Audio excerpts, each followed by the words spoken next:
আসসালামু আলাইকুম। আপনাদের সকলকে আমি আমন্ত্রণ জানাচ্ছি আজকের এই ক্রিমিনাল লয়ের উপর আইন বিষয়ক অনুষ্ঠান ক্রিমিনাল জাস্টিস প্রোগ্রাম দেখবার জন্য। আমি আজম অ্যান্ড কো সলিসিটরসের প্রিন্সিপাল সলিসিটর শাফিউল আজম। আপনারা প্রতিনিয়ত এই ক্রিমিনাল জাস্টিস প্রোগ্রাম ক্রিমিনাল লয়ের উপরেই এই আইনি অনুষ্ঠান প্রতি রোববার দুপুর 12:30 থেকে 2টা পর্যন্ত আমি লাইভ প্রোগ্রাম করি, আর তার পরের দিন কাল সোমবার সকাল 9:30 থেকে 11টা পর্যন্ত এই প্রোগ্রামটা আবার পুনঃপ্রচার করা হয় এনটিভিতে, অর্থাৎ রিপিট দেখানো হয়। সুতরাং প্রতি রোববার দুপুর 12:30 থেকে 2টা এবং সোমবার সকাল 9:30 থেকে 11টা পর্যন্ত আপনারা ক্রিমিনাল লয়ের উপর এই আইন বিষয়ক অনুষ্ঠান ক্রিমিনাল জাস্টিস প্রোগ্রাম দেখতে পারেন। 2002 সালে আমি আজম অ্যান্ড কো সলিসিটরস ফার্ম প্রতিষ্ঠিত করেছি। দীর্ঘ সে অনেক বছর ধরে আমি শুধু ক্রিমিনাল লয়ের উপরে প্র্যাকটিস করে আসছি।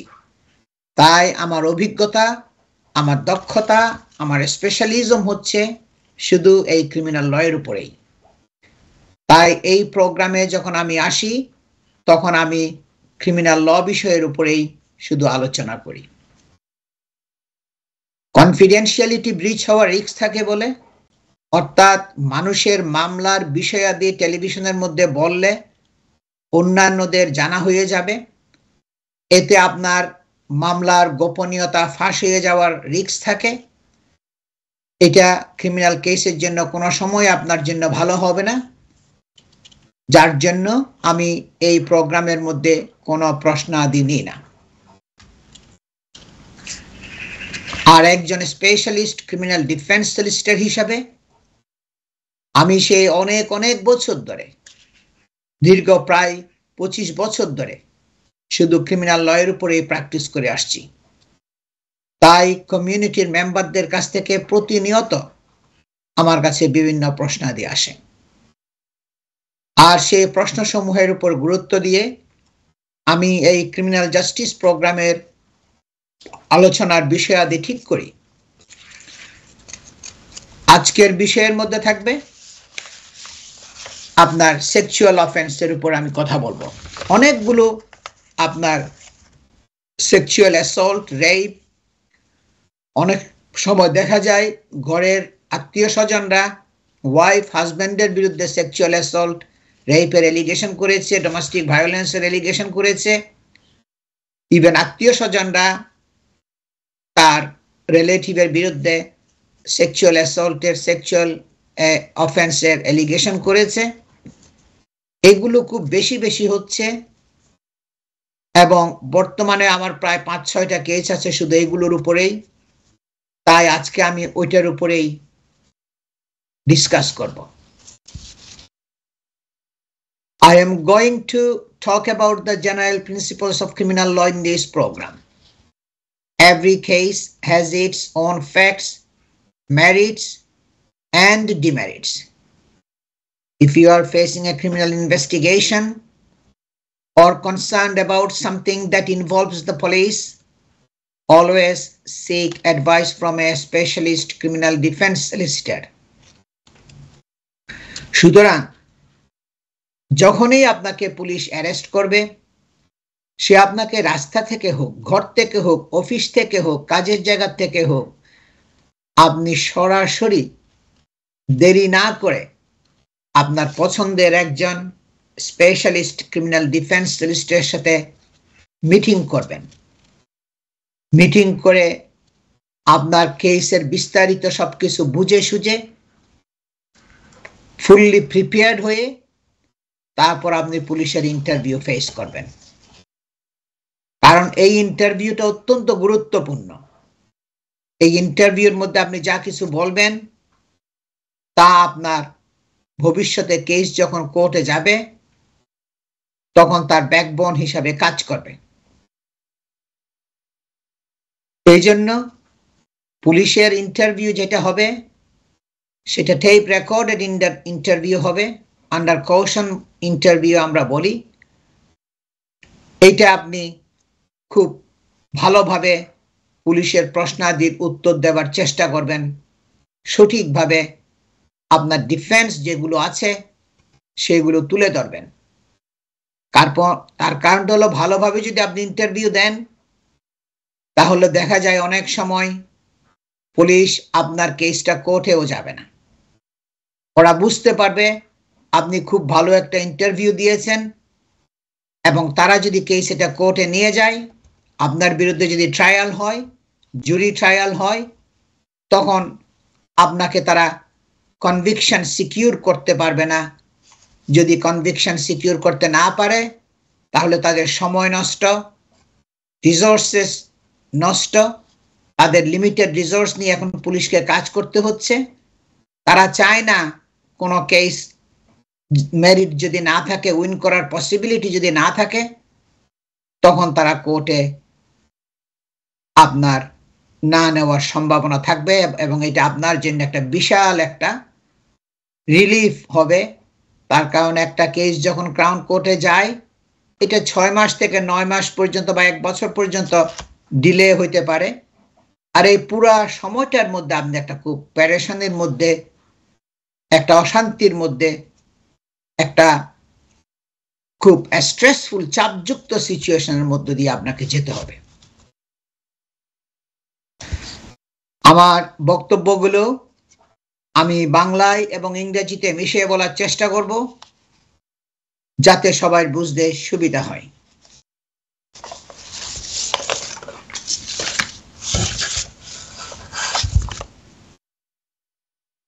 প্রায় সময় টেলিফোন আসে, আজম সাহেব পুলিশ তো আমার ঘরে আসছে, ওরা মনে হয় আবার আসবে, আমাকে অ্যারেস্ট করতে খুঁজ দিছে, এখন আমি কি করব, আমাদের লিগ্যাল অ্যাডভাইস কখন নেওয়া উচিত।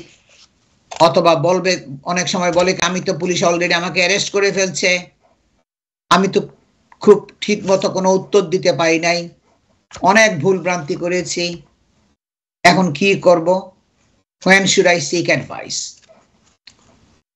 আমার কথা হলো, there is no stage that is too early or too late to seek legal advice if you consider yourself to be in trouble. আপনি যদি মনে করেন একটা ট্রাবলের মধ্যে আছেন, একটা ঝামেলার মধ্যে আছেন, তাহলে খুব তাড়াতাড়ি আর্লি লিগ্যাল অ্যাডভাইস সিক করেছেন, অথবা আপনার অনেক দেরি হয়ে গেছে লিগ্যাল অ্যাডভাইস সিক করতে, এইটা বলার মতো না। মেইন কথা হলো কি, আপনার দরকার যত তাড়াতাড়ি আপনি পারবেন লিগ্যাল অ্যাডভাইস সিক করবেন, এবং এই লিগ্যাল অ্যাডভাইস নিলে তখন আপনার ভুল ভ্রান্তি হওয়ার আর সম্ভাবনা থাকবে না। এখানে অনেক আর্লিতে লিগ্যাল অ্যাডভাইস নিয়েছেন অথবা অনেক লেট হয়ে গেছে, এরকম কোনো সুনির্দিষ্ট নিয়ম কানুন নাই। In fact, the earlier you get an experienced legal representative on board, the more likely you are to avoid mistakes at the beginning of proceedings that can come back to haunt you later if the matter proceeds to litigation. বাস্তবিক পক্ষে যেটা সত্য সেটা হচ্ছে, যত তাড়াতাড়ি আপনি একজন অভিজ্ঞতা সম্পন্ন দক্ষ ক্রিমিনাল ডিফেন্স সলিসিটরের সাথে মিটিং করবেন, একজন অভিজ্ঞতা সম্পন্ন দক্ষ ক্রিমিনাল ডিফেন্স সলিসিটরকে এনগেজ করবেন আপনার রিপ্রেজেন্টেটিভ হিসাবে, তত তাড়াতাড়ি কেসটা ওনার কন্ট্রোলে থাকবে, উনি লুক আফটার করবেন, আপনার ভুল ভ্রান্তি হওয়ার সম্ভাবনা থাকবে না। অনেকে আমার কাছে আসে, আজম সাহেব কি হতে কি হয়ে গেল, অ্যারেস্ট করলো, অ্যারেস্ট করে নিয়ে গেছে পুলিশ স্টেশনে, আমার বিরুদ্ধে একটা রেপ অ্যালিগেশন আসছে, পুলিশ আমাকে একজন লয়ার দিয়েছে, সে শুধু 10 মিনিট মিটিং করছে, আমি কিছুই বুঝাইতে পারি নাই, কিছু না বুঝে না শুনে আমাকে ইন্টারভিউতে নিয়ে গেছে। অনেকে বলে কি আমাকে শুধু বলছে নো কমেন্ট দিয়ে দেওয়ার জন্য, কোনো সময়ই দেয় নাই। এটা কোনো সময়ই রাইট স্টেপ না। এটা আপনার কেস, আপনাকেই দেখতে হবে। আপনাকে যখনই পুলিশ বলবে আপনাকে পুলিশ স্টেশনে যেতে হবে, তখন আপনি সরাসরি দেরি না করে একজন অভিজ্ঞতা সম্পন্ন লয়ারের সাথে, ক্রিমিনাল লয়ার স্পেশালিস্ট যারা আছে, আমি অনেক আগেও দেখিয়েছিলাম, যাদের ক্রিমিনাল লয়ের অ্যাক্রেডিটেশন আছে ল সোসাইটি। এই দেশের যে ল সোসাইটি আছে, এই ল সোসাইটি হলো সলিসিটরদের একটা বডি। এই বডিটার আন্ডারে সব সলিসিটরে কাজ করে। এখানে যারা ডিভোর্সের লয়ার তাদেরকে একটা লগো দিয়েছে, যারা ক্রিমিনাল লয়ের স্পেশালিস্ট লয়ার তাদেরকে একটা লগো তারা দিয়েছে। ওই লগোটা আপনার আছে কিনা দেখবেন। ওইটা যদি না থাকে তাইলে তারা আপনার ক্রিমিনাল লয়ের স্পেশালিস্ট, আপনার এক্সপেরিয়েন্সড সলিসিটর না। তারা হয়তো আপনার ডিভোর্স ল করে, ফ্যামিলি ল করে, ইমিগ্রেশন ল করে, হাউজিং ল করে, কিন্তু আপনাকে যেতে হবে এমন লয়ারের কাছে যার অভিজ্ঞতা, দক্ষতা হলো আপনার এই ক্রিমিনাল লয়ের উপরে, যেটা আপনার জীবনের উপর, জীবিকার উপর আঘাত আনবে, আপনার লাইভলিহুডের উপর আঘাত আনবে এবং আপনার ফ্রিডমের উপর আঘাত আনবে। তার মানে আপনি যদি কনভিক্টেড হন তাহলে আপনাকে প্রিজনে যেতে হবে। সুতরাং ক্রিমিনাল কেসের মধ্যে পড়লে কনসিডারেশন ইজ মাচ হায়ার। আপনার বিবেচনা করতে হবে অনেক বেশি করে। আমাকে বলতে দেখতে দেখতে আমার ভাইয়ের বা আমার ছেলের প্রায় 10 বছর 20 বছরের সাজা হয়ে গেছে, আমরা তো বুঝতেই পারলাম না। এই একটা রেপ কেসের জন্য এলিগেশন করছে, তারা 20-25 বছরের সাজা দিয়ে দিয়েছে। আমরা কি করব এখন? এটা তো আমরা টের পাই নাই যে এটা আমাদের একটা আত্মীয় স্বজনের মধ্যে একজন তার বিরুদ্ধে রেপ এলিগেশন করেছে। এটা হয়, ঘনিষ্ঠ আত্মীয় স্বজনের মধ্যেও আপনার কমপ্লেন করতে পারে। আমি কেস করেছি, ফ্যামিলির গ্র্যান্ড চিলড্রেনরা তাদের গ্র্যান্ডফাদারের বিরুদ্ধে এলিগেশন করেছে। আমি অনেকগুলো কেস করেছি যেখানে তারা হাজব্যান্ডের বিরুদ্ধে ওয়াইফ এলিগেশন করেছে। আমি অনেকগুলো কেস করেছি যেগুলো শুধু ক্লোজ ফ্যামিলি মেম্বারের বিরুদ্ধে একজন আরেকজনের বিরুদ্ধে সেক্সুয়াল অফেন্সের এলিগেশন করেছে। সুতরাং এগুলোর প্রিজন সেন্টেন্স খুবই লম্বা, যার জন্য আপনাকে শুরু থেকেই দরকার হলে আপনি প্রাইভেটলি পে করে ভালো একজন রিপ্রেজেন্টেটিভ নিয়ে ভালো মতো মিটিং করে, পুরাপুরি 2 ঘন্টা 3 ঘন্টা 4 ঘন্টা মিটিং করে সব পজিটিভ নেগেটিভ সাইডগুলো বুঝে সুঝে আপনি লয়ারকে সম্পূর্ণভাবে বুঝানোর পরে, অ্যাডভাইস নেওয়ার পরে আপনি ইন্টারভিউটা ফেস করবেন। এতে আপনার আর ভুল ভ্রান্তি না হওয়ার সম্ভাবনা থাকবে না। এবং ভুল ভ্রান্তি যদি না হয়, ইন্টারভিউ যদি ভালো হয়, অনেক সময় দেখা যায় পুলিশ আপনার কেস কোর্টেও নিবে না। সুতরাং এতে আপনার বিরাট একটা রিলিফ হবে।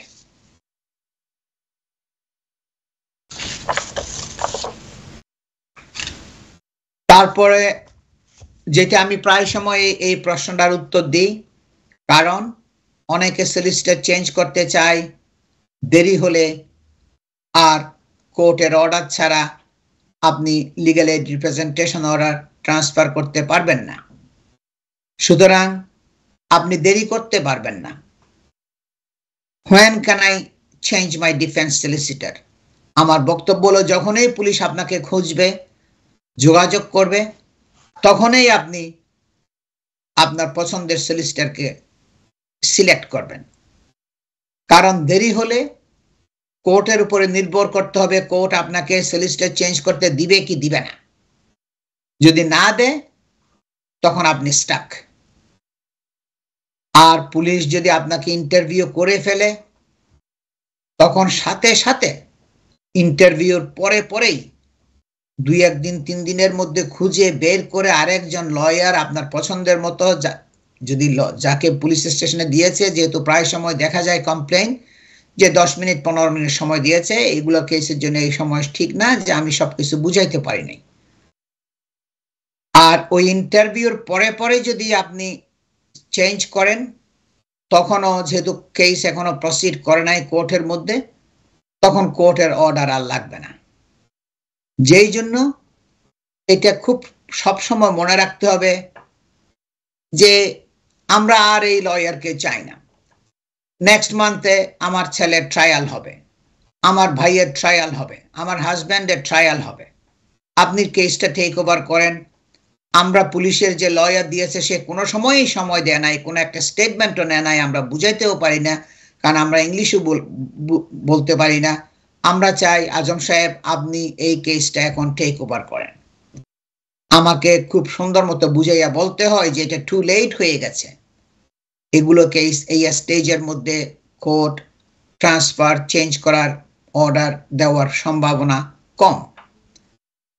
যার জন্য আমি অনেক অনেক সময়েই এই প্রশ্নটার উত্তর, এই প্রশ্নটার আমি সবসময় প্রায় সময় কভার করার চেষ্টা করি যে আপনারা আপনার পছন্দের একজন কাউকে, সেটা আমি হই বা আর যে কোনো কেউ হোক, আপনার পছন্দ মতো যে আপনাকে সময় দিবে, কয়েক ঘন্টা সময় দিয়ে আপনার কেস বুঝাইতে পারবেন, আপনি সবকিছু ডিটেলস বলতে পারবেন, এরকম লয়ারের কাছে আপনাকে যেতে হবে। সুতরাং পুলিশের ইন্টারভিউর আগে আর ইন্টারভিউ যদি আপনাকে নিয়ে নেয়, ইন্টারভিউ যদি হয়, তখন আপনার ইন্টারভিউর সাথে সাথেই 2-3 দিন 4 দিনের ভিতরেই চেষ্টা করবেন এটা আরেকজনকে খুঁজে বের করে এনগেজ করার জন্য। তখন আপনি কোর্টের পারমিশনটা নেওয়ার আর দরকার পড়বে না। কারণ কোর্টের পারমিশন যদি নিতে হয়, you will usually have to give good reasons as to why you no longer want your current firm of solicitors to represent you. আপনাকে খুব ভালো রিজন দিতে হবে কি কারণে আপনি আপনার লয়ার, পুলিশ আপনাকে যাকে দিয়েছে তাকে কেন চান না, কেন আপনি চেঞ্জ করতে চাচ্ছেন। ওরা এগুলো পছন্দ করে না, আপনি যে চেঞ্জ করবেন যখন তার কাছে যাবেন, এগুলো সম্ভব না ক্রিমিনাল কেসের জন্য। The longer you leave a request to transfer solicitors, the greater chance you have of your application to transfer being refused.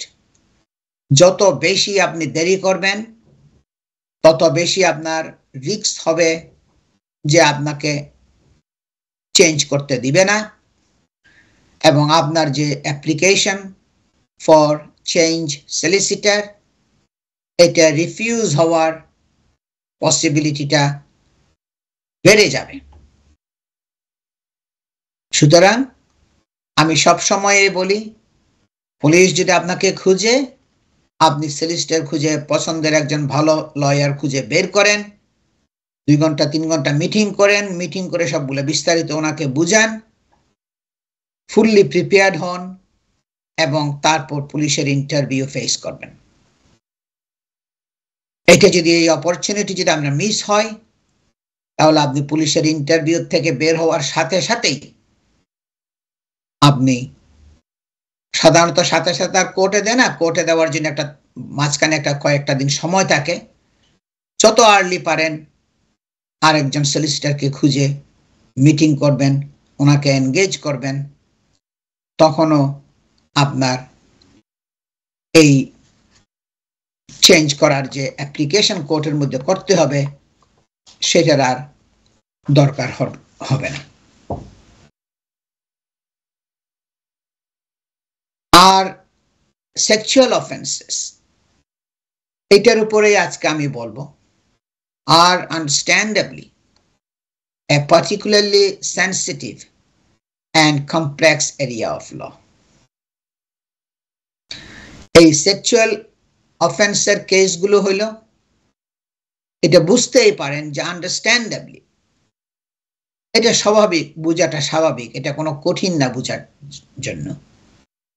একটা খুবই বিশেষ, একটা সেন্সিটিভ, খুবই সংবেদনশীল, কমপ্লেক্স এরিয়া অফ ল, জটিল আইনি প্রক্রিয়ার মধ্য দিয়ে আপনাকে যেতে হবে। অনেক নিয়ম কানুন ক্রিমিনাল লয়ের মধ্যে আছে। আপনি কোর্টের মধ্যে যে ভিকটিম যে আছে, কমপ্লেন করেছে, তাকে দেখতে পারবেন না, তাকে একটা বিহাইন্ড দ্য স্ক্রিন, তার ফেস আপনি দেখতে পারবেন না, তাকে বিহাইন্ড দ্য স্ক্রিন তাকে রাখা হবে সুতরাং আপনি যেন তাকে দেখতে না পারেন এবং সে এইভাবে সাক্ষী দিবে। এবং আপনার অনেকগুলো নিয়ম কানুন আছে, যে অনেক এভিডেন্স গুলো কোর্টের কাছে উপস্থাপন করা যায় না, লিমিটেশন আছে। আপনি ভিকটিমকে কিভাবে ক্রস এক্সামিনেশন করবেন, জেরা করবেন, তার বিভিন্ন নিয়ম কানুন আছে।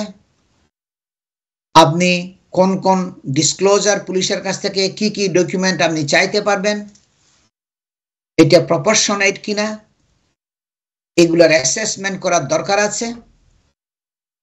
এবং সর্বোপরি যে পুলিশের যে ইন্টারভিউর পরে কোর্টে যখন যাবে, কোর্টের প্রসিজার গুলো এবং কোর্টের ল গুলো ক্রিমিনাল ল এর জন্য কমপ্লিটলি ডিফারেন্ট আপনার সিভিল কোর্টের চাইতে।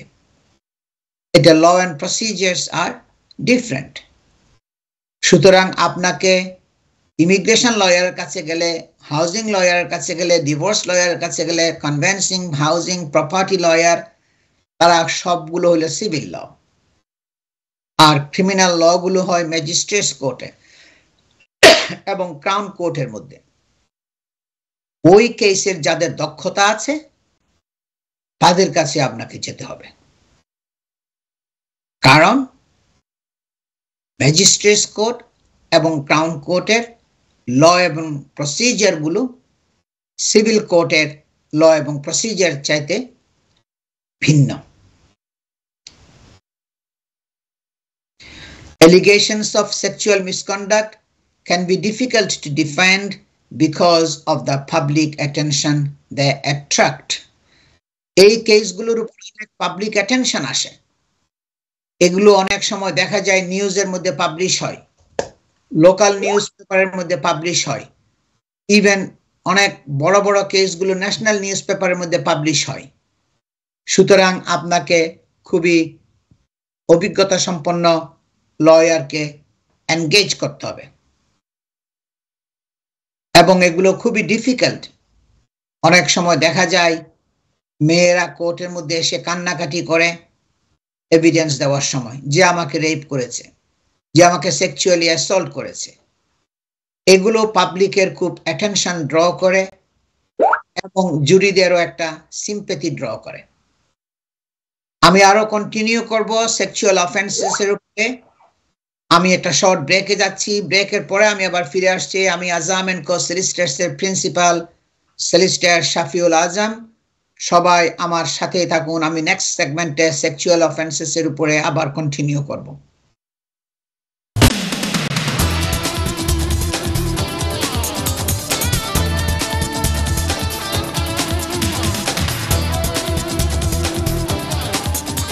আমি আবারও আমন্ত্রণ জানাচ্ছি আজকের ক্রিমিনাল ল এর উপর এই আইন বিষয়ক অনুষ্ঠান ক্রিমিনাল জাস্টিস প্রোগ্রাম দেখবার জন্য। আমি আজম এন্ড কো সলিসিটরস এর প্রিন্সিপাল সলিসিটর শাফিউল আজম। আমি আজকে বলছি সেক্সুয়াল অফেন্সেস এর উপরে। Allegations of sexual misconduct can be difficult to defend because of the public attention they attract. মানুষের পাবলিকের অ্যাটেনশন পড়ে, নিউজ মিডিয়ার মধ্যে পুলিশ এগুলো পাবলিশ করে, লোকাল নিউজ পেপারের মধ্যে যাবে এবং পাবলিক তখন আপনাকে দেখবে, খুঁজবে, কে কার বিরুদ্ধে কেস হয়েছে।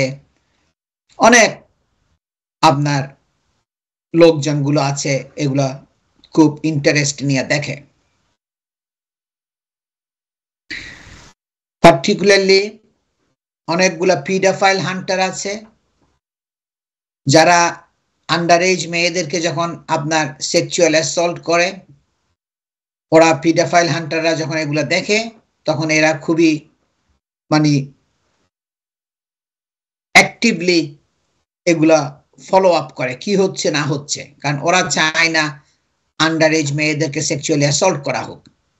অনেক সময় নিউজ ফেসবুকের মধ্যে তারা প্রিটেন্ড করে যে আমরা আন্ডার এজ সেক্সুয়াল চ্যাটিং করে, ডিসকাশন করে এবং বিভিন্ন ফটো টটো দিয়ে, এবং যখনই আপনি যাবেন তাদেরকে মিট করার জন্য, তারা আপনাকে ব্যারিকেড করে ফেলবে এবং পুলিশকে কল করবে, দেখো ফেসবুকের মধ্যে, সোশ্যাল মিডিয়ার মধ্যে আমার সাথে চ্যাট করেছে, সে জানে আমি under the age of 14, under the age of 12, সে জানে আমি এখানে লেখা আছে এজ হইল আন্ডার দ্য এজ অফ 16, তারপরও সব অ্যাক্টিভলি চ্যাটিং করেছে, এগুলো সব তারা পুলিশকে বলে এবং এরা এত অ্যাডামেন্ট থাকে এইগুলোর উপরে, পুলিশও আর কিছু করার থাকে না, আপনাকে অ্যারেস্ট করবে, ইন্টারভিউ করবে, কোর্টে কেস যাবে এবং অনেক সময় এরা কিন্তু আপনার এভিডেন্স, মানে অনেক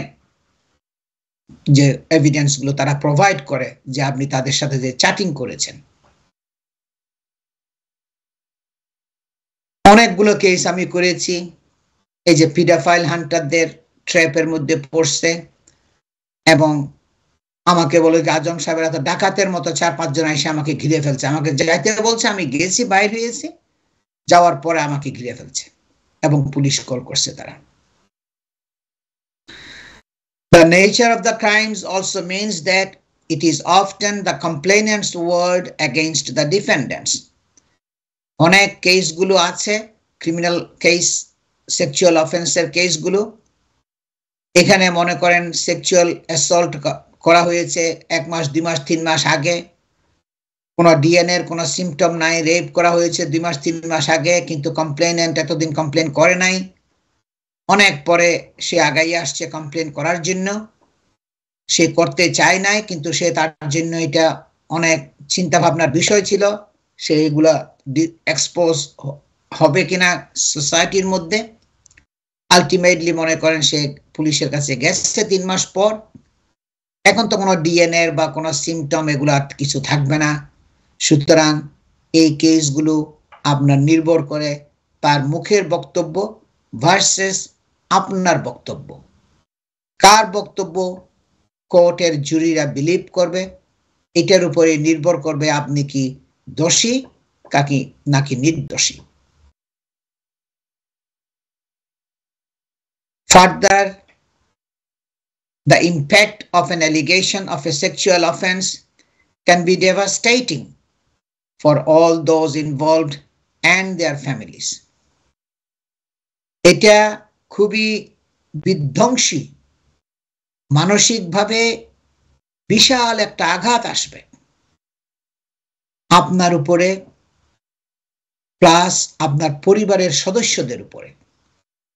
সবাই অনেক কষ্টবহুল জীবন পাস করতে হয়, যে আমার পরিবারের হেড, একজন উপার্জনকারী মাত্র, আমরা 7 জন মানুষ, ওনার উপর নির্ভরশীল, ওয়াইফ এবং চিলড্রেন, তারা একটা খুব মানসিকভাবে বিধ্বস্ত অবস্থায় থাকে যে কি হচ্ছে না হচ্ছে, এই সেক্সুয়াল অফেন্সের কেসের রেজাল্ট কি হবে, এই গড়ের হেড যদি, হেড অফ দ্য ফ্যামিলি যদি প্রিজনে যায় 15 বছর 20 বছরের জন্য, আমাদের কি অবস্থা হবে, আমরা কিভাবে সারভাইভ করব, এই নিয়ে সবাই একটা বিশাল একটা ডেভাস্টেটিং মেন্টাল স্টেটের মধ্যে থাকে। As such, it is important to contact solicitors who are experienced in defending such claims. Eta hilo, therefore, you need a specialist criminal defense solicitor and specialist barrister who has vast experience. এত কিছু যেহেতু আপনার জীবনের উপরে স্টেকের মধ্যে আছে, সেখানে আপনি বললে হবে না যে আজম সাহেব পুলিশ আমাকে একজন দিয়েছে, দেখা যায় অনেক সময় এরা সলিসিটারও না, আসলে এটা আমি অস্বীকার করি না। অনেক সময় আপনার প্যারালিগ্যাল বা ট্রেনিরা আপনার অ্যাডভাইস করে যে আমি কোনো সময় আমার সলিসিটারকে তাকেও দেখি না, এখন দেখা যায় সে যে ইমেইল পাচ্ছি একজন প্যারালিগ্যাল, একজন ট্রেনি লয়ারের কাছ থেকে, আমাকে তো রেপ কেসের জন্য এলিগেশন করেছে। আমি এগুলো খুব কেয়ারফুলি আমি শুনি। তার কারণটা হলো কি, আমি 25 বছর ধরে শুধু ক্রিমিনাল লয়ের উপরেই প্র্যাকটিস করে আসছি। আমি সেই রেপ কেস, আপনার কিডন্যাপিং কেস, রবারি কেস, এগুলো আমি অনেকগুলো করেছি, অনেকগুলো সেক্সুয়াল অফেন্সেসের কেস অনেকগুলো, যেগুলো আমি হিসাব করে শেষ করতে পারবো না। এখানে আপনার অনেক আইন কানুন এত র্যাপিডলি চেঞ্জ হচ্ছে, সেখানে অভিজ্ঞতা সম্পন্ন সলিসিটার ছাড়া আপনার কোনো ডিজায়ার্ড আউটকাম আসবে না। আমি অনেক সময় আমি আমার ব্যারিস্টারদের সাথে প্রায় সময়ই আমি শুধু মিটিং করতে থাকি, দেখা করি তাদের সাথে, টি পার্টি করি, বসি একসাথে খাওয়া দাওয়া করি, লাঞ্চ করি, ডিনার করি। আজকে 25 বছর ধরে আমি একজন স্পেশালিস্ট প্যানেল অফ ব্যারিস্টারদেরকে সিলেক্ট করেছি across the country, England and ওয়েলসের মধ্যে, যারা আমার জন্য কাজ করে আসছে আজকে দীর্ঘ 25 বছর ধরে। আমি তাদের সাথে ক্লোজ লিয়াইজন মেইনটেইন করি, কারণ তারা ক্রিমিনাল লয়ের দক্ষ ব্যারিস্টার, তাদের এক্সপার্টিস শুধু ক্রিমিনাল লয়ের উপরে, তারা শুধু ক্রিমিনাল ডিফেন্সের উপরে কাজ করে, এবং আল্লাহর রহমতে ইনশাল্লাহ তাদেরকে আমার সাথে রাখার কারণে আমার আউটকামগুলো, আমি গুড রেজাল্টগুলো নিয়ে আসি। সব সময় ক্লায়েন্ট খুশি থাকে, খুশি মনে থাকলে আমার নিজের কাছে আরো বেশি খুশি লাগে। সুতরাং আমি যাদেরকে এনগেজ করি ব্যারিস্টারদেরকে, এরা অনেকে আমাকে প্রশ্ন করে, আজম সাহেব আপনি কি তাদেরকে, তারা কোন দাম, ওরা ইংলিশ ব্যারিস্টার, কিন্তু তাতে কোনো আপনার ম্যাটার করে না। এরা মেইন কথা হইল কি, তাদের অভিজ্ঞতা কিরকম, ক্লায়েন্ট কেয়ার কিরকম, এক্সপেরিয়েন্সড কিরকম, স্পেশালিজম কিরকম, ওইগুলো আপনি বুঝতে পারবেন, ওগুলো আমি বুঝতে পারবো, ওগুলো আমি যাচাই বাছাই করি। যে ব্যারিস্টারদেরকে আমি নিয়েছি তাদের গুড কেয়ার আছে, যার জন্য আমি ওদেরকে আমার প্যানেলের মধ্যে রাখি। আমি সিলেক্ট করি যারা বেস্ট আপনার রিপ্রেজেন্টেশন দেয় এবং বেস্ট ক্লায়েন্ট কেয়ার আছে এবং আমার জন্য গুড রেজাল্ট কোর্ট থেকে নিয়ে আসতে পারবে। এইটা আমি সবসময় ব্যারিস্টারদেরকে বলি, you have to bring a good result for me.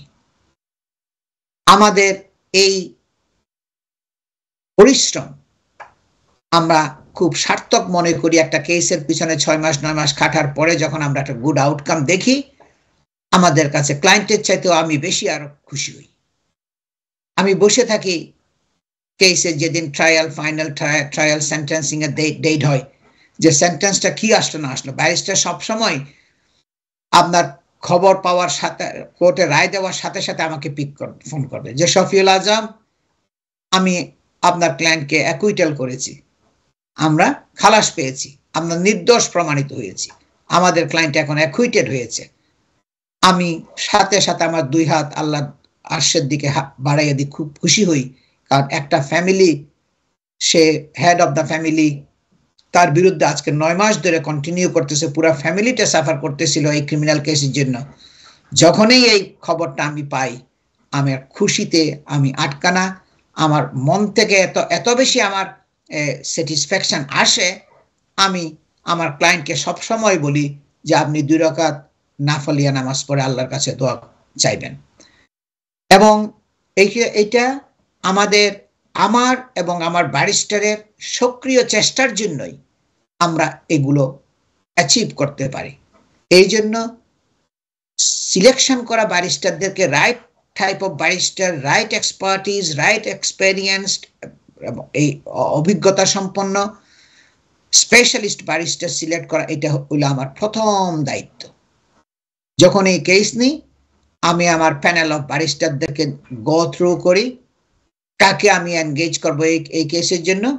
অনেক সময় আমি লন্ডন থেকে, আউটসাইড লন্ডনের মধ্যে ব্যারিস্টারদেরকে পাঠাই, কারণ হলো কি, তাদের অভিজ্ঞতা, দক্ষতা অনেক বেশি, এবং যখন এই ধরনের সিচুয়েশন হয় আমি এই ডিসিশনগুলো নিই।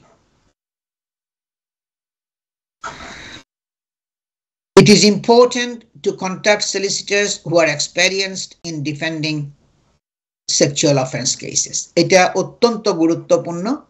আপনি একজন দীর্ঘ অভিজ্ঞতা সম্পন্ন একজন ক্রিমিনাল ডিফেন্স সলিসিটরের সাথে সবসময় মিটিং করবেন এবং এনগেজ করবেন আপনার কেসের জন্য। Sexual offenses cases are very specialized. আমি শুরুতে বলেছি এগুলো খুবই স্পেশালিস্ট কেস। এগুলো আপনার immigration lawyer, housing lawyer, divorce lawyer, property লয়ারের কাছে গেলে হবে না। এখানে রুল কানুন অনেক ভিন্ন। The legal rules of evidence and procedures are different to normal criminal cases. Even criminal cases মধ্যেও সেক্সুয়াল অফেন্সেসের কেসগুলোর রুল কানুন হলো আরো একটু ভিন্ন। এখানে অনেকগুলো স্পেশাল রুল আছে। যেহেতু আন্ডার এজ মেয়েরা কোর্টে হাজির হয় এভিডেন্স দেওয়ার জন্য, রুল কানুনগুলো অনেক ডিফারেন্ট। ওই ধরনের মেয়েরা যদি কমপ্লেন করে আন্ডার দ্য এজ অফ 16 হয়, এগুলো সলিসিটরের জানা থাকতে হবে। এগুলো না জানলে তারা আপনার ঠিক মতো ডিফেন্ড করতে পারবে না। সুতরাং আপনাকে সেই দীর্ঘ অভিজ্ঞতা সম্পন্ন ওই ক্রিমিনাল ডিফেন্সের স্পেশালিস্ট লয়ারের কাছে যেতে হবে। Witnesses often give live evidence via video link outside the court. অনেক সময় দেখা যায় উইটনেসরা তারা কোর্টেও আসে না, তারা ভিডিও লিঙ্কের মাধ্যমে কোর্টের বাহির থেকে একটা লিঙ্কের মাধ্যমে তারা এভিডেন্স দিবে। Skills required to win can be also very different, showing the jury in a subtle and diplomatic way that a witness is clearly lying is often more effective than simply being aggressive from the start. আপনার skill যেটা দরকার আপনার, এটাও কিন্তু different skill. কিভাবে আপনি এই young মেয়েদেরকে, আন্ডার এজ মেয়েদেরকে জেরা করবেন, ক্রস এক্সামিন করবেন, এটা আপনার জানা থাকতে হবে।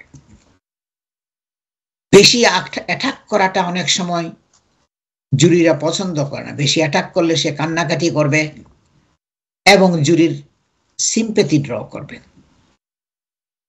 সুতরাং ডিপ্লোম্যাটিক্যালি প্রশ্ন করতে হবে, কি হয়েছিল, কিভাবে হয়েছিল, তাকে কথা বলতে দিতে হবে। এইগুলো খুবই ইম্পর্টেন্ট। আমাদের ব্যারিস্টার যারা আছে, আমি যাদেরকে পাঠাই, এরা এগুলোর জন্য খুবই এক্সপার্ট। এরা আমাকে বলে ক্রস এক্সামিনেশন পরে যে শাফিউল আজম, তাকে আমি আজকে পুরো দুপুরটা ক্রস এক্সামিনেশন করেছি, অনেক কথাগুলো তার কাছ থেকে বের হয়ে আসছে, আমরা ইনশাল্লাহ কেস উইন করার পসিবিলিটি আছে, কারণ সে অনেকগুলো মিস্টেক করেছে, অনেকগুলো ইনকনসিস্টেন্ট ইনফরমেশন দিয়েছে, অনেকগুলো কন্ট্রাডিক্টরি ইনফরমেশন দিয়েছে। এই ইনকনসিস্টেন্সি এবং কন্ট্রাডিকশন গুলো সাধারণত জুরিরা পছন্দ করে না। সুতরাং আমরা কেস উইন করার সম্ভাবনা থাকে। আমিও অনেক প্রিপারেশন করি।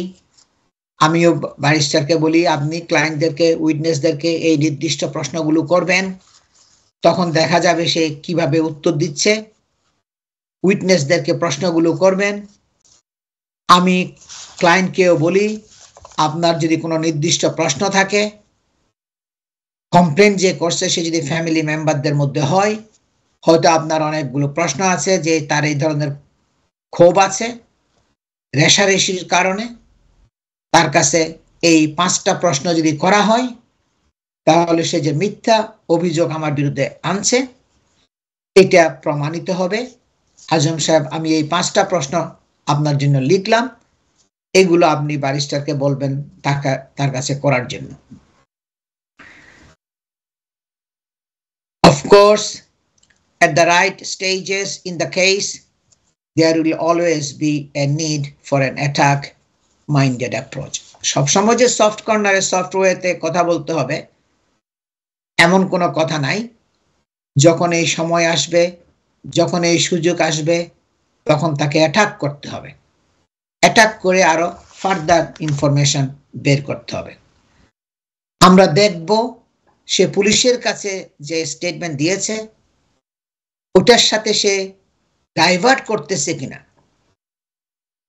সে ফার্দার কোনো মিথ্যা বলতেছে কিনা। ইনকনসিস্টেন্সি আছে কিনা, সে কন্ট্রাডিকশন করতেছে কিনা তার আগের বক্তব্যের সাথে কোর্টের বক্তব্যের মধ্যে, আমি ওগুলো সবসময় নজরে রাখি।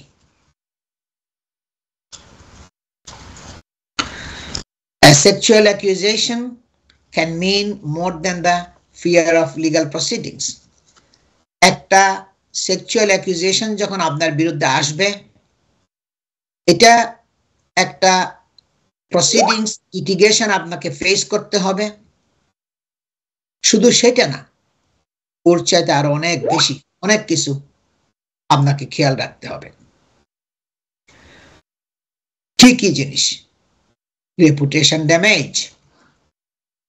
যখনই আপনার বিরুদ্ধে একটা রেপ কেস হবে, কমিউনিটির সবাই জানবে, শুনবে, নিউজ পেপারের মধ্যে আসবে, লোকাল নিউজের মধ্যে আসবে, এটা আপনার রেপুটেশনের উপরে একটা আঘাত।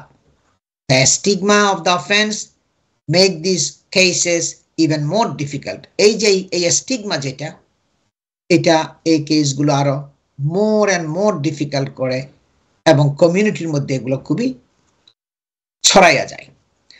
আমি আবার আরেকটা শর্ট ব্রেকে যাচ্ছি, ব্রেকের পরে আবার ফিরে আসব। আমি আজম এন্ড কো সলিসিটার্সের প্রিন্সিপাল সলিসিটার শাফিউল আজম, সবাই আমার সাথেই থাকুন। আমি আরো কন্টিনিউ করব এই সেক্সুয়াল অফেন্সেস এর উপরে। আমি আজম এন্ড কো সলিসিটার্সের প্রিন্সিপাল সলিসিটার শাফিউল আজম।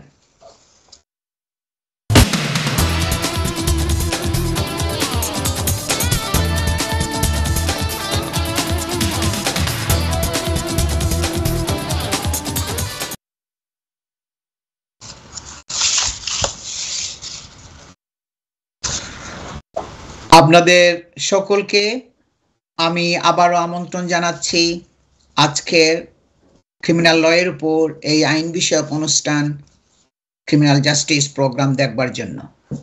আমি আজম এন্ড কো সলিসিটার্সের প্রিন্সিপাল সলিসিটার শাফিউল আজম। আমি আজকে বলছি আপনার সেক্সুয়াল অফেন্সেস এর উপরে। এটা ডিফেন্ডিং করতে গেলে আপনার কতগুলো ইম্পর্টেন্ট জিনিস আছে যেগুলোর উপরে আমাদের গুরুত্ব দিতে হবে। অনেকে আমাকে বলছে কি, আজম সাহেব আমাদের কোনো স্টেটমেন্ট নেওয়া হয় নাই, আমরা কোনো সময় দিয়ে সবকিছু বুঝাইতে পারি নাই। But A well drafted defence statement is very important. আমি অনেক ঘন্টার পর ঘন্টা সময় দিয়ে ব্যারিস্টারকে দিয়ে মিটিং করে আমরা খুব সুন্দরভাবে একটা ডিফেন্স স্টেটমেন্ট আমরা প্রিপেয়ার করি এবং সেটা আমরা পুলিশকে দিই, আমরা কোর্টকে দিই। এভিডেন্স গ্যাদার করা, আপনার বিরুদ্ধে এমন একটা কেস আসছে, আপনার হয়তো অনেকগুলো টেক্সট মেসেজ আছে, হোয়াটসঅ্যাপ মেসেজেস আছে, ইমেইলস আছে, রেকর্ডিংস আছে, আমরা এগুলো সবগুলো গ্যাদার করব আপনার কেসের জন্য, যেগুলো সহায়ক হবে, হেল্পফুল হবে, সেগুলো আমরা কোর্টে তুলে ধরব, জুরির কাছে আমরা সেগুলো তুলে ধরব যে আমাদের ক্লায়েন্টের এই এই তথ্য প্রমাণাদি আছে, এগুলো সব স্ট্রং এভিডেন্স আমার ক্লায়েন্টের ডিফেন্সের পক্ষে। The importance of these elements cannot be overstated. এটা আর বেশি বলার অপেক্ষা রাখে না যে একটা ওয়েল ড্রাফটেড ডিফেন্স স্টেটমেন্ট, যেটা আমি ক্লায়েন্টকে সাথে সাথে দিই যে দেখেন আপনার এটাই হলো ডিফেন্স স্টেটমেন্ট, এটার মধ্যে থাকেই আপনাকে কথাবার্তা বলতে হবে, এটার ভিতরে আমরা ঠিক থাকবো, এটা ব্যারিস্টার এবং আমরা দুজনে মিলে এটা ড্রাফট করেছি, এবং এভিডেন্স গ্যাদারিং করা কেসের পক্ষে এগুলো হলো important. Both command a deep analysis of the facts of the case and require extensive independent investigation into the credibility and reliability of witnesses and the accuracy of evidence. দুইটা খুবই গুরুত্বপূর্ণ, এগুলো খুব খুব কেয়ারফুলি অ্যানালাইজ করতে হবে, এগুলো দরকার হবে খুবই এক্সটেন্সিভ আপনার ইনভেস্টিগেশন, সবগুলো অ্যানালাইজ করতে হবে, ইনভেস্টিগেশনের যে রিপোর্টগুলো সবগুলো, এবং দেখতে হবে ক্রেডিবিলিটি এবং reliability of the witnesses evidence এবং অ্যাকুরেসি। উইটনেসটা যে কথাগুলো বলছে, তারা স্টেটমেন্টের মধ্যে যেগুলো বলছে সেগুলোর ক্রেডিবিলিটি কিরকম, রিলায়েবল কিনা, বিশ্বাসযোগ্য কিনা, ক্রেডিবল কিনা এবং অ্যাকুরেট কিনা, তিনটা ভেরি ইম্পর্টেন্ট। যে একটা উইটনেস তার স্টেটমেন্টের মধ্যে যেগুলো বলছে সেগুলো কি অ্যাকুরেট বলছে কিনা, রিলায়েবল কিনা কথাগুলো, এবং ক্রেডিবল কিনা। যদি এগুলো সন্দেহ হয় তখন তাকে প্রশ্ন করা হবে, কোর্টের মধ্যে জেরা করা হবে, ক্রস এক্সামিনেশনের মধ্যে বিভিন্ন প্রশ্ন তোলা হবে, তখন তার ইনকনসিস্টেন্সি, আনরিলায়েবিলিটি এবং ল্যাক অফ ক্রেডিবিলিটি উঠে আসবে। এটা খুবই ক্রিমিনাল কেসগুলো আমার কাছে অনেক কষ্ট হয়, প্রায় সময় আসে যে আজম সাহেব আমাদের কোনো কিছুই হয় নাই, আমাদেরকে একজন গভর্নমেন্ট লয়ার দিয়েছে 15, 20 ইয়ার্স, 25 ইয়ার্স সাজা হয়ে গেছে, আমরা কিছু বুঝাইতেও পারি নাই, আমরা আপিল করতে চাই। শোনার পরে আমার কাছেও খুব কষ্ট হয় তাদের বক্তব্যগুলো শুনলে, কিন্তু বুঝতে হবে ক্রিমিনাল কেসের মধ্যে আপিলের স্কোপটা অত বেশি নাই, কারণ অ্যাপিল কোর্ট হচ্ছে একটা, আর সখানে ক্রাউন কোর্ট আছে। সব জায়গার থেকে অনেক সময় দেখা যায় প্রিজনের ভিতর থেকে ক্লায়েন্টরা নিজেরা আপিল সাবমিট করে, এবং যার জন্য পারমিশন পাওয়াটাও অনেকগুলা ডিফিকাল্ট হয়। পারমিশন পাওয়ার পরে আপিলের যদি পারমিশন দেওয়া হয় তখন আপনি আপিল করতে পারবেন। এই জন্য এই লং হার্ডল এবং যে ডিফিকাল্ট স্টেজ, আপিলের স্টেজ, সেখানে আপনি পারমিশন পাবেন কিনা আপিল করার জন্য, আপিল করার পারমিশন পাইলেও 3 জন জাজ সে কোর্ট অফ অ্যাপিলের মধ্যে ভেরি ভেরি সিনিয়র জাজেস, তারা আপনার সাজা যেটা দিয়েছে বা গিলটি ভার্ডিক্ট যেটা দিয়েছে, জুরির ভার্ডিক্ট, সেটাকে পাল্টাচ্ছে কিনা এবং যেটা সাজা দিয়েছে সেটাকে কমাচ্ছে কিনা, এগুলো খুবই ডিফিকাল্ট, কারণ তারা যে ডিসিশনগুলো দিবে এগুলো বাইন্ডিং ডিসিশন হিসাবে ভবিষ্যতে কাজ হয়, যার জন্য ওখান থেকে একটা মানে রেজাল্ট নিয়ে আসা, ফেভারেবল ডিসিশন রেজাল্ট যা আপনার আশাপ্রদ, অনেক সময় এগুলা সম্ভব হয় না, unless there has been some error of law, যে ম্যানিফেস্টলি আপনার মিস্টেক করা হয়েছে, যেগুলো তখন আপনার কোর্ট অফ আপিল আপনার আপিলকে তখন অ্যালাউ করবে। এগুলো সাধারণত খুবই রিয়ার এই ধরনের মিস্টেকগুলো, কারণ ক্রাউন কোর্টের জাজেরা খুবই এক্সপেরিয়েন্সড জাজ, সেখানে তারা এই ভুল ভ্রান্তিগুলো করে না। আর জুরি ট্রায়াল, জুরিরা র্যান্ডমলি সিলেক্টেড, তারা আপনার রায় দিয়েছে, তারা রায় এটা হইল কি জুরির ভার্ডিক্ট, সেটা ইউনানিমাস হইতে পারে 12 জনের 12 জন, 11 জন 12 জন, 11 জন হতে পারে, বা আপনার 10 জন হতে পারে। আপনার এটা হইল কি জুরির ভার্ডিক্ট, এটাকে আপনি ইয়া করতে পারবেন না। 11 জনের দেখ বা 12 জনের 12 জনেই দেখ, এটাকে আপনি চেঞ্জ করা লিগ্যাল এরর ছাড়া, পয়েন্ট অফ ল ছাড়া এই ভার্ডিক্টকে আপনি কোর্ট অফ অ্যাপিলে আর পাল্টাবে না।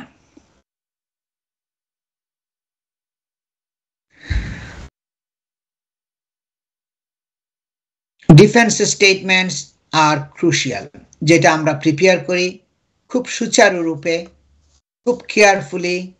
আমি এবং আমার ব্যারিস্টার ক্লায়েন্টের সাথে মিটিং করব, মিটিং করে আমরা সবগুলো বুঝে সুঝে ওই স্টেটমেন্টটা আমরা প্রিপেয়ার করব। আমরা সবসময় টার্গেট থাকে কিভাবে আমরা কেসটা উইন করতে পারি।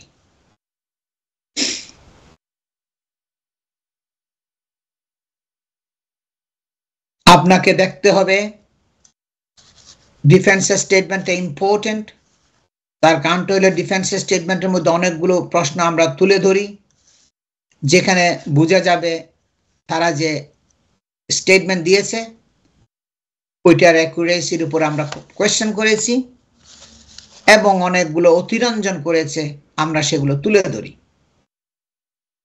আমরা স্টেটমেন্টের মধ্যে তুলব call into question the accuracy of the allegation that may be false or exaggerated. Exaggerated মানে অতিরঞ্জন করা অথবা মিথ্যা বলা, এগুলো আমরা তুলে ধরি। কোন কোন জায়গায় এক্সাজারেট করা হয়েছে, কোন কোন জায়গায় মিথ্যা বলা হয়েছে। This may be as a result of false memory or have arisen out of malice. এটা হতে পারে অনেক দিন পরে সে পুলিশের কাছে কমপ্লেন করতে আসছে, মেমোরি ইজ নট পারফেক্ট, মানুষের স্মরণ শক্তি পারফেক্ট না, এটা আমরা তুলে ধরবো যে এটা হয়তো তার মেমোরি থেকে যেটা বলছে এটাকে গ্রহণযোগ্য না, কারণ এটা বিশ্বাস করার মতো না। এবং আমরা তুলে ধরবো সে অনেক কিছু অতিরঞ্জন করেছে, এক্সাজারেট করেছে। এবং আমরা তুলে ধরবো যে সে একটা বিদ্বেষের বশবর্তী হয়ে, হিংসাপরায়ণ রেষারেষির বশবর্তী হয়ে এই কমপ্লেনটা করেছে। আমি কেস করেছি যে তার sister in law brother in law এগেনস্টে কাজ করছে, যে ওয়াইফের মামতো বোন, চাচাতো বোন, খালাতো বোন, এরকম আত্মীয় স্বজনের মধ্যে, এবং সে বলছে কি এগুলো পারিবারিক দ্বন্দ্ব কলহ আছে, এটার কারণে তারা অতিরঞ্জন করেছে, এইটার কারণে তারা এটাকে অ্যাকুরেট না, অনেক এক্সাজারেট করেছে এবং অনেক ফলস স্টেটমেন্ট দিয়েছে।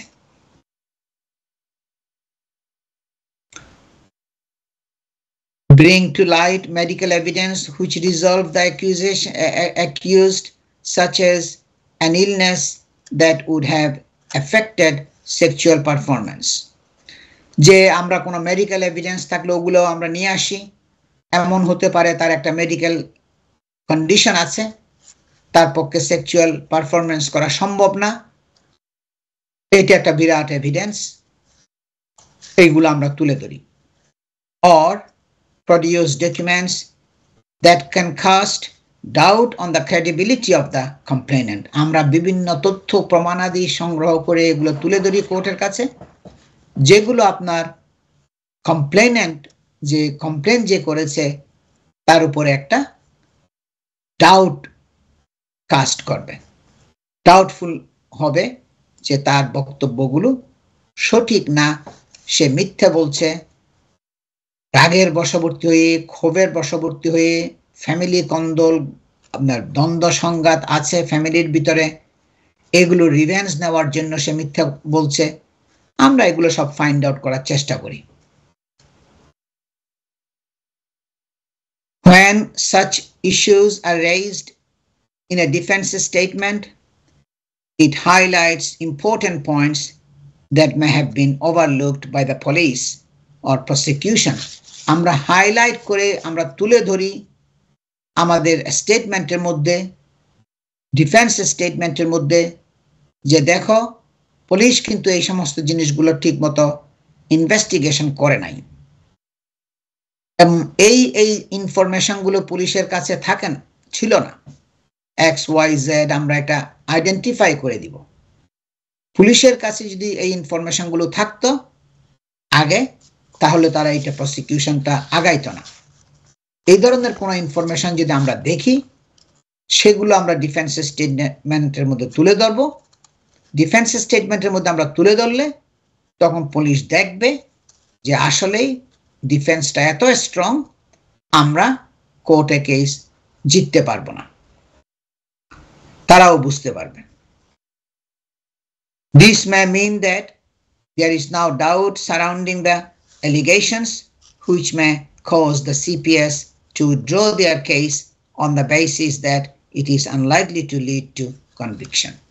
আমরা এই inconsistencies, contradictions, false statement এবং অনেক নতুন ইনফরমেশন যেগুলো পুলিশের কাছে ছিল না সেগুলো আমরা তুলে ধরেছি, যেগুলো আমাদের কেসটাকে এত স্ট্রং করে, এত ওভারওয়েলমিং এভিডেন্স আমরা উঠাইয়া ধরি, তখন পুলিশ মনে করে কি এগুলো তো আমাদের কাছে ছিল না, আমরা তো এগুলো আইডেন্টিফাই করতে পারি নাই, আমাদের ইনভেস্টিগেশন এই স্টেজে যায় নাই।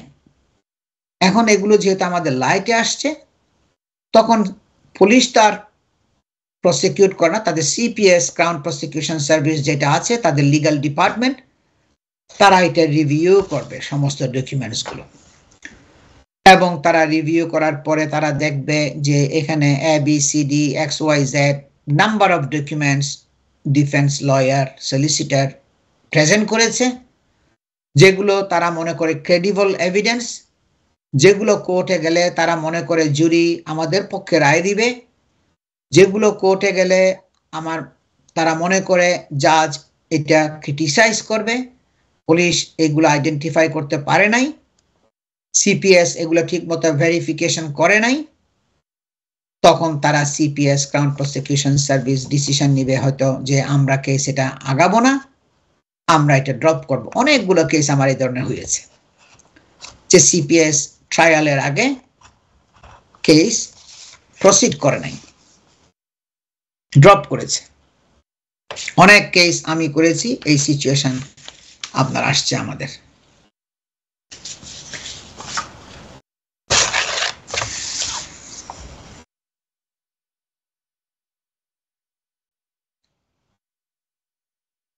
আপনার এখানে সেক্সুয়াল অফেন্সেস এর মধ্যে বিভিন্ন ধরনের সেক্সুয়াল অফেন্সেস আছে, এবং সেগুলো আমি একটু আর যে কয়টা মিনিট আছে বলার চেষ্টা করব। সেক্সুয়াল অ্যাসল্টের এলিগেশন গুলো বেশি আসছে। সেটা হচ্ছে কি, sexual assault is a statutory offence in England and Wales. England and Wales এর মধ্যে এটা হলো একটা অপরাধ, স্ট্যাটুটরি অফেন্স সেক্সুয়াল অ্যাসল্টটা,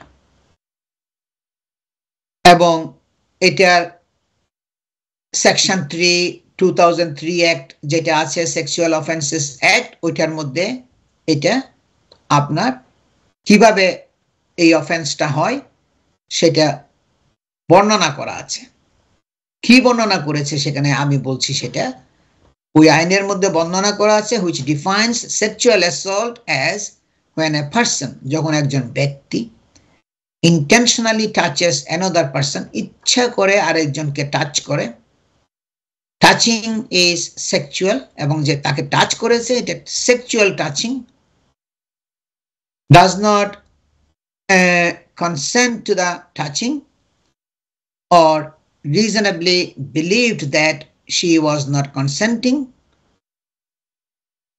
এবং সে মনে করছে কি যে তাকে কনসেন্ট দিচ্ছিল না, এবং সে রিজনেবলি বিলিভ করছে যে তাকে সম্মতি, সে যে তাকে টাচ করতেছিল, মনে করেন ব্রেস্টের মধ্যে, বডির মধ্যে, এতে মেয়েটা খুব আনকমফোর্ট ফিল করতেছিল, সে আপনাকে কনসেন্ট দিচ্ছে না সেটা আপনি বুঝতে পারছেন রিজনেবলি, এবং touching can be any part of the body. এইটা হইল সেক্সুয়াল অ্যাসল্টের ডেফিনেশন। তাইলে ইন্টেনশনালি টাচেস অ্যানাদার পারসন একটা element, touching is sexual. Third element হইল does not consent to the touching or reasonably believed that she was not consenting, তার মনে হচ্ছিল যে তাকে সম্মতি দেওয়া হচ্ছিল না, and touching can be any part of the body. খুবই আপনার স্ট্রেট ফরওয়ার্ড ডেফিনেশন সেকশন 3 এর মধ্যে বলছে সেক্সুয়াল অফেন্সেস এর একটার মধ্যে যে আপনি ইন্টেনশনালি টাচ করেছেন, এক নাম্বার, এবং এই টাচিংটা একটা সেক্সুয়াল নেচার ছিল, 2 নাম্বার, আপনি রিজনেবলি বিলিভ করছেন যে সে আপনাকে সম্মতি দিচ্ছিল না এই টাচিং এর জন্য, 3 নাম্বার। 4 নাম্বার হচ্ছে এই টাচিংটা can be any part of the body, তার ব্রেস্টের মধ্যে, আপনার থাইয়ের মধ্যে, any part of the body. আরেকটা অফেন্স আমি অনেকগুলো আমার কাছে আসছে, পজেশন অফ ইনডিসেন্ট ইমেজেস। এগুলো খুব কেয়ারফুল থাকতে হবে, যারা ফেসবুক এবং সোশ্যাল মিডিয়া ইউজ করেন তাদেরকে কেয়ারফুল থাকতে হবে যে আপনারা ইনডিসেন্ট ইমেজেস, আন্ডার এজ মেয়েদের, এগুলো কোনো সময় ডাউনলোড করবেন না, এগুলো কোনো সময় দেখবেন না, কারণ এটা অ্যালগরিদমটা এমন, পুলিশ এগুলো ফাইন্ড আউট করতে পারে আপনি কোন কোন জায়গায় সার্চ করছেন এবং কিভাবে আপনি এই আন্ডার এজ মেয়েদেরকে ইমেজগুলো ডাউনলোড করেছেন বা আপনি ভিউ করেছেন। অত্যন্ত সহজে তারা এগুলো বের করতে পারে। টেকনোলজি এত বেশি অ্যাডভান্স হয়ে গেছে, এগুলো পুলিশের আর কষ্ট হয় না। এবং এগুলো স্কটল্যান্ড ইয়ার্ডের ডকুমেন্ট অ্যানালাইসিস ডিপার্টমেন্ট আছে, যারা এগুলো বিশ্লেষণ করে, যেগুলো পরীক্ষা নিরীক্ষা করবে। পুলিশ বলবে কি আমাকে এই ধরনের যতগুলো এভিডেন্স আছে সেগুলো বাছাই করে, যাচাই করে, দেখে শুনে আমাদেরকে দাও, যেগুলো আমরা কেসের জন্য ইউজ করব, এবং এগুলো তারা দেয়। খুবই অর্গানাইজড ওয়েতে এই সেক্সুয়াল অফেন্সেস কেসগুলো এক্সপার্টলি হ্যান্ডেল করা হয়। যে টিমরা আপনার হ্যান্ডেল করে সেক্সুয়াল অফেন্স কেসগুলো, এরা হলো স্পেশালিস্ট টিম, এদেরকে রাজস্ব টিম বলা হয়।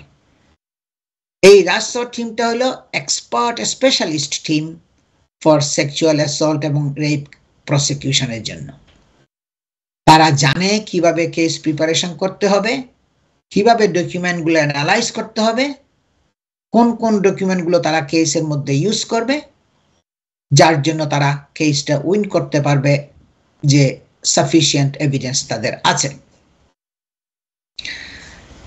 The United Kingdom has a strict prohibition, আপনার একটা স্ট্রিক্ট প্রহিবিশন আছে আমাদের ইউকের মধ্যে, on the taking, making, circulation and possession with a view to distribution of any indecent photograph or photograph of a child. যে কোনো ইনডিসেন্ট ফটোগ্রাফ অথবা একটা চাইল্ডের ফটোগ্রাফ, সেটা আপনি নেওয়া, সার্কুলেশন করা, পজেশন করা, এবং পজেশনের উদ্দেশ্য হলো এটা ডিস্ট্রিবিউশন করা অন্যান্যদের কাছে। এই ইনডিসেন্ট ইমেজেসগুলো, ইনডিসেন্ট ফটোগ্রাফগুলো, এটা হইলো আপনার অফেন্স। এটা হইলো ইনডিসেন্ট ইমেজেসের পজেশনের একটা অফেন্স, যেটার জন্য প্রিজনে যেতে হতে পারে। তারপরে আছে হিস্টোরিক্যাল সেক্সুয়াল অ্যাবিউজ, যেটা সবাই জানা থাকা উচিত। যে আপনারা শুনছেন জিমি সাভল কেস, সে অনেক বছর পুরানো কেস, অনেক বছর পুরানো, অনেক মেয়েরা তার বিরুদ্ধে এলিগেশন করছে অনেক বছর পর। তাইলে এখানে কোনো টাইমের কোনো লিমিটেশন নাই, এখানে কোনো সেক্সুয়াল এলিগেশন, রেপের কোনো ডিএনএ এর কোনো সিমটম পাওয়া যাবে না এত বছর পরে, কোনো কাপড়ে চোপড়ে বা অন্যান্য আপনার ফরেনজিক এভিডেন্স নাই অনেক বছর পর। তাহলে কিভাবে এই কেসগুলো পুলিশ উইন করে? এটা হইল কি, সব ওয়ার্ড অফ মাউথ। কমপ্লেনেন্টরা যখন দল বেঁধে আসবে, আমরা সবাইকে সে এগুলো করেছে,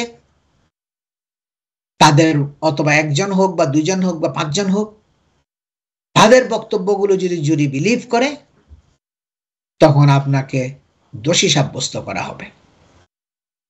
ফরেনজিক এভিডেন্স, ডিএনএ এভিডেন্স, এগুলোর দরকার পড়বে না। আমার কাছে আমাদের বাংলাদেশি ভাইরা আসছে, আজম সাহেব কেমনে হইল, এভিডেন্স কোথায়, ফরেনজিক এভিডেন্স কোথায়, ডিএনএ কোথায়, আমি যে তার সাথে রেপ করেছি। এটার দরকার নাই আর। এটা যদি থাকে, ইয়েস, তখন কেসটা স্ট্রং হবে, পুলিশের কেসটা স্ট্রং হবে আপনার বিরুদ্ধে। যদি নাও থাকে, পুলিশ যদি মনে করে মেয়েটা আসলে কনভিন্সিং স্টোরি দিয়েছে, তার কথাগুলো, বক্তব্যগুলো কনসিস্টেন্ট আছে, কোনো কন্ট্রাডিকশন নাই, অ্যাকুরেট আছে, রিলায়েবল আছে এবং বিলিভ করার মতো তার বক্তব্যগুলো, পুলিশ সেটা তখন কোর্টে নিয়ে যাবে।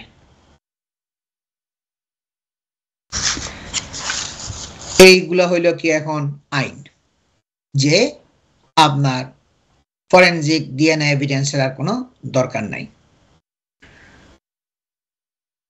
সো আপনার হিস্টোরিক্যাল সেক্সুয়াল অ্যাবিউজ গুলো হইল কি, sometimes called historical abuse is when an adult has abused a child or young person under the age of 16 or 18.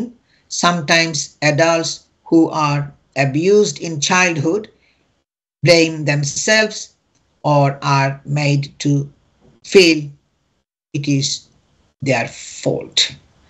যে অনেক বছর আগে একটা চাইল্ডকে অ্যাবিউজ করা হয়েছে অথবা ইয়াং পারসনকে অ্যাবিউজ করা হয়েছে, তার তখন বয়স ছিল আন্ডার 16, এবং সে অনেক দিন এগুলো আগাইয়া আসে নাই বিভিন্ন কারণে।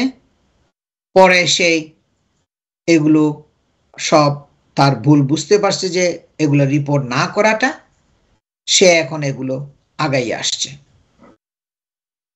অনেক কেসগুলো টেলিভিশনের মধ্যে আসছে, হিস্টোরিক্যাল সেক্সুয়াল অ্যাবিউজের কেসগুলো আপনারা দেখছেন। রসডেল চাইল্ড অ্যাবিউজ কেস টেলিভিশনের মধ্যে আপনারা দেখছেন, সেই জিমি সাভল কেস, এগুলো খুবই লিডিং কেস, অনেক অনেক বছর পুরানো কেস।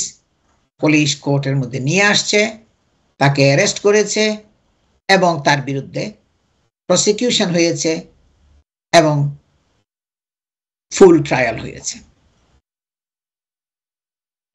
তারপরে হইল কি, আপনার এই জিনিসগুলো আপনার এত ইম্পর্টেন্ট যে আপনাকে সবসময় মনে রাখতে হবে যে যখনই আপনি এগুলো আত্মীয় স্বজনের সাথে ডিল করবেন, মনে করবেন না যে ওরা আপনার আত্মীয় স্বজনের মধ্যে আছে, ওরা আপনার বিরুদ্ধে কোনো কমপ্লেন করবে না। মেয়েটার বয়স মাত্র মনে করেন 12 বছর বা 10 বছর, এবং এটা আপনার আত্মীয় স্বজনের ভিতরে আছে, এটা আপনি কোনো সময় গ্যারান্টিড হবেন না যে এটা আমার আত্মীয়ের মেয়ে, ক্লোজ কানেকশন আছে, এটা কোনো প্রবলেম হবে না। এটা চিন্তা করলে, মনে করলে খুবই ভুল হবে। আমার সময় শেষ হয়ে গেছে। আজকের প্রোগ্রাম ইউরোপের আপনার ফেসবুক, ইউটিউবে এবং টুইটারে লগ ইন করলেও আপনারা প্রোগ্রামের লিঙ্ক পাবেন। আপনারা solicitor Shafiul Azam and co solicitors এই নাম দিয়ে গুগলের মধ্যে সার্চ করলেও আজকের প্রোগ্রামের লিঙ্ক পাবেন। সবাই ভালো থাকুন, সুস্থ থাকুন এবং সকলের প্রতি আমার শুভকামনা থাকলো। আসসালামু আলাইকুম।